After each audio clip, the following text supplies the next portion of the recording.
163,000 rating, of which it got 1.6, not out of 5, 1.6 out of 10. Feminist Conor McGregor.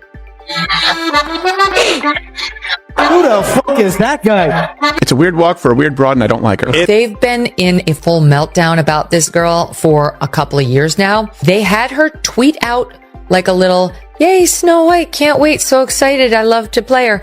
And she did it and got like millions of views, and they were like, good job, Rachel. Minutes later, followed it up with, and never forget, free Palestine.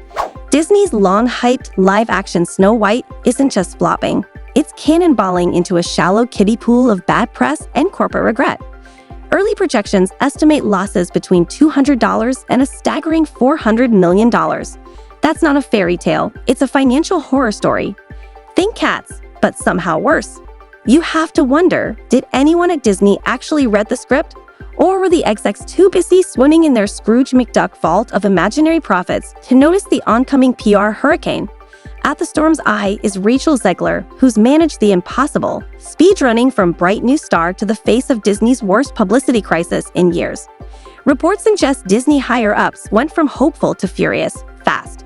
And we're not talking silent fuming behind closed doors. Allegedly, they're so incensed, they're exploring whether they can legally hold Rachel financially responsible for the mess. It's less happily ever after, and more corporate meltdown meets influencer scandal. The only magic here is how fast this fairy tale turned into a franchise-wrecking cautionary tale. Her thanks to Steven Spielberg, who discovered her and made her. So she's an ingrate, she's annoying, and I think she's probably two and done. That's right, folks. Disney might actually try to make Rachel Zegler pay for their cinematic train wreck. Let's take a moment to fully appreciate that. Imagine landing a dream role with Disney, only to end up owing Mickey Mouse money. It's like accidentally cracking Cinderella's glass slipper and getting slapped with a lawsuit by the castle's legal team. Reportedly, internal Disney meetings have spiraled into full-on group therapy sessions, executives pointing fingers, tossing blame, and allegedly crying out lines like, "She torched a billion-dollar brand in under a year." You can practically hear the muffled sobs into Mickey-shaped stress balls, and they're not just venting. Sources say Disney higher-ups are so convinced Rachel nuked their legacy brand, they're actually combing through her contract, looking for morality clauses, performance triggers, anything that could let them shift the blame and the bill. Because nothing screams magical family fun quite like contract warfare. To be fair, Rachel didn't exactly do herself any favors. From day one, her interviews read like she took Disney's PR script, set it on fire, and waved the ashes in their faces.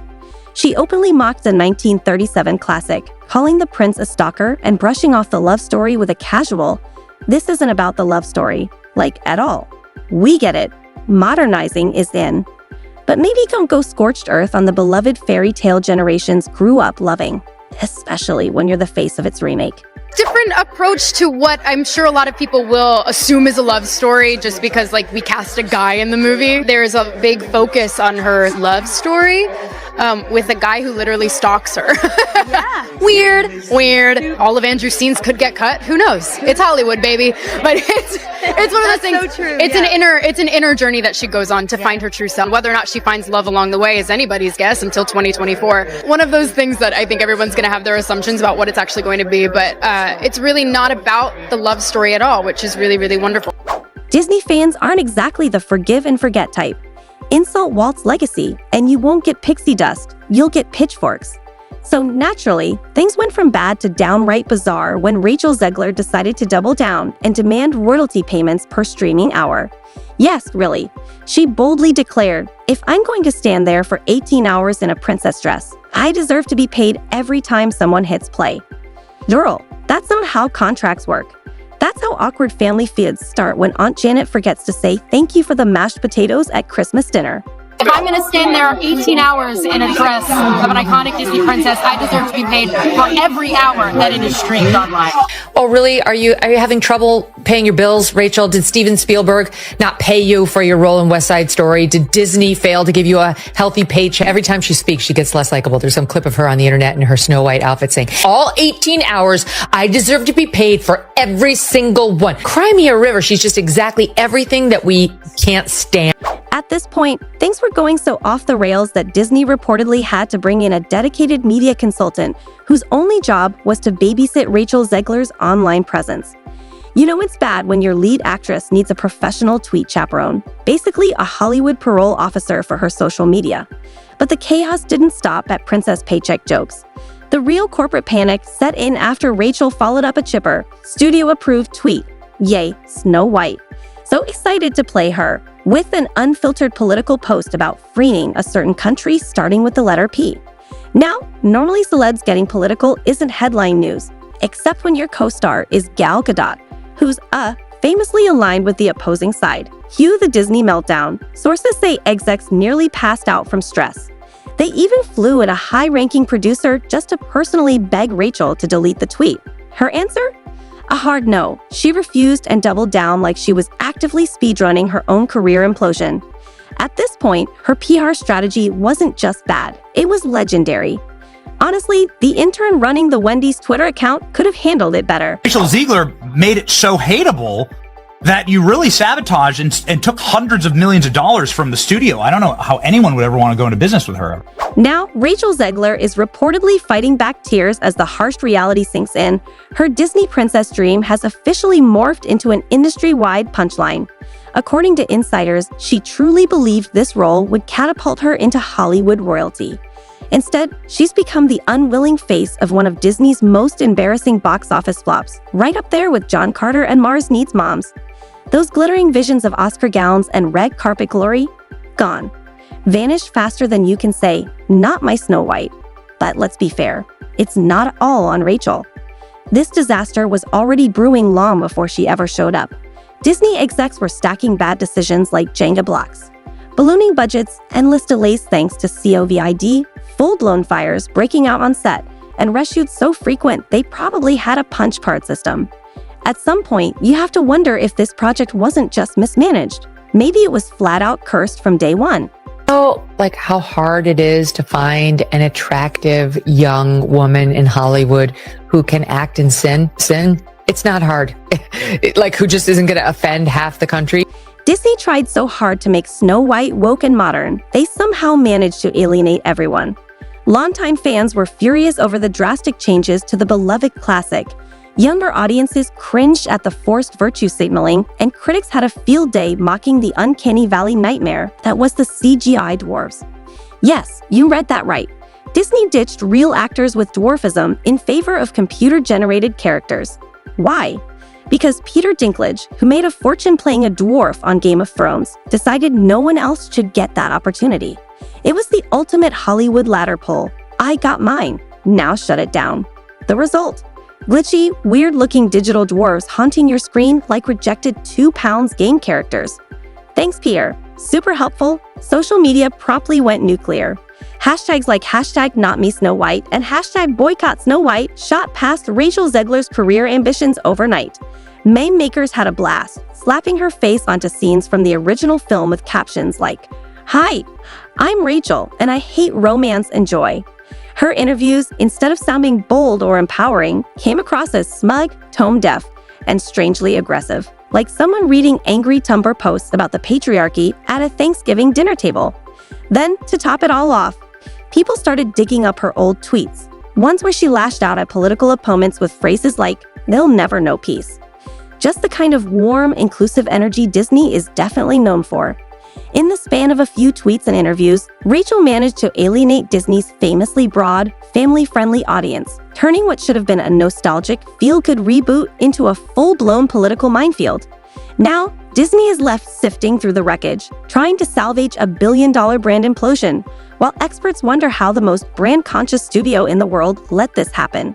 The emerging theory, they bet the castle on an untested actress who turned out to be a walking PR disaster with a lit match in one hand and a soapbox in the other. It's all Rachel Zegler and her behavior. But it was comment after comment, and it was pissing off everybody, pissing off old Disney fans, pissing off new Disney fans. And it became such a disaster that they had to shut her up, which was the smartest move they made. Quite frankly, if she has said nothing, her movie probably still forgettable, would have done a lot better. Between the battle between her and Gal Gadot, right, is that I think you could tell that from their body language when they were presenting an Oscar together. They just could not have disliked each other more. So yeah, it's just another nail in the coffin of this movie, unfortunately. Rachel's casual disdain for classic storytelling, paired with a tone-deaf approach to interviews, obliterated the goodwill Disney spent decades cultivating.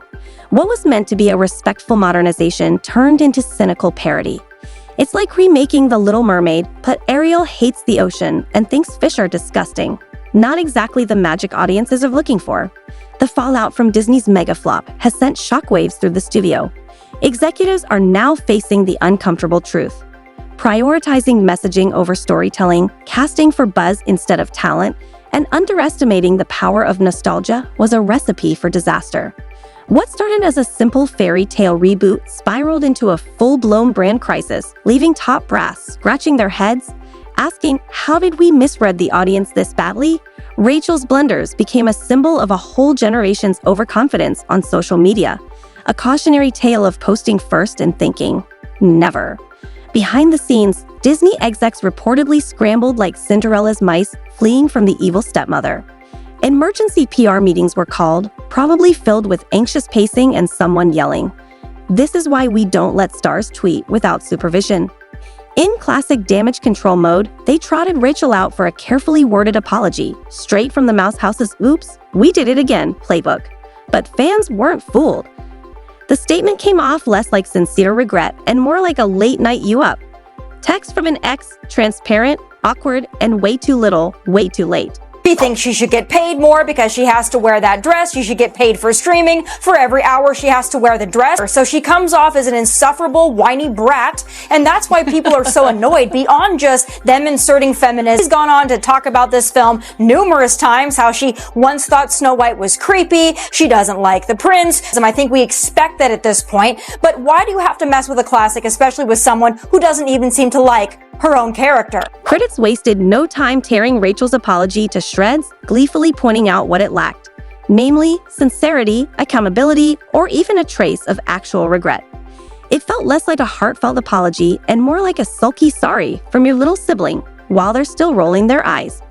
Predictably, audiences weren't buying it. Instead of mending fences, the statement just deepened the divide. Even diehard Disney fans were muttering, "We asked for nostalgia, and she gave us side-eye instead." Internally, Disney was so rattled they reportedly scaled back red carpet events entirely. Rumor has it, they were terrified Rachel might go off-script again like a ticking PR time bomb. The film's premiere had all the energy of a funeral, with execs nervously scanning their phones whispering, "Did she tweet again?" Then came opening weekend, and wow, Brutal doesn't even begin to cover it.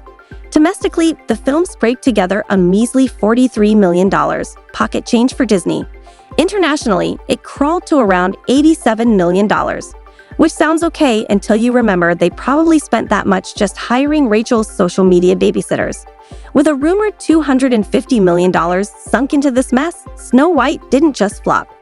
It did a swan dive into an empty swimming pool. Hollywood analysts, who had once echoed Disney's hopeful forecasts, suddenly went full panic mode, frantically updating spreadsheets. This wasn't just a flop. It was an all-time disaster. Even notorious misfires like Dumbo were starting to look like Oscar contenders in comparison. And perhaps the worst part? It had zero viral buzz, no meme-worthy scenes, no ironic TikToks, just the cold silence of disappointment. Rachel's once promising career was reduced to internet memes of her dragging the prince, captioned with gems like Snow White and the 7 PR disasters. Backstage, the blame game went nuclear. Whispers turned to full-blown rumors. Rachel Zegler had officially become box office kryptonite. Word on the street was Disney was considering cutting ties altogether, and maybe even exploring legal ways to claw back some of that Mickey money. Getting sued by Disney?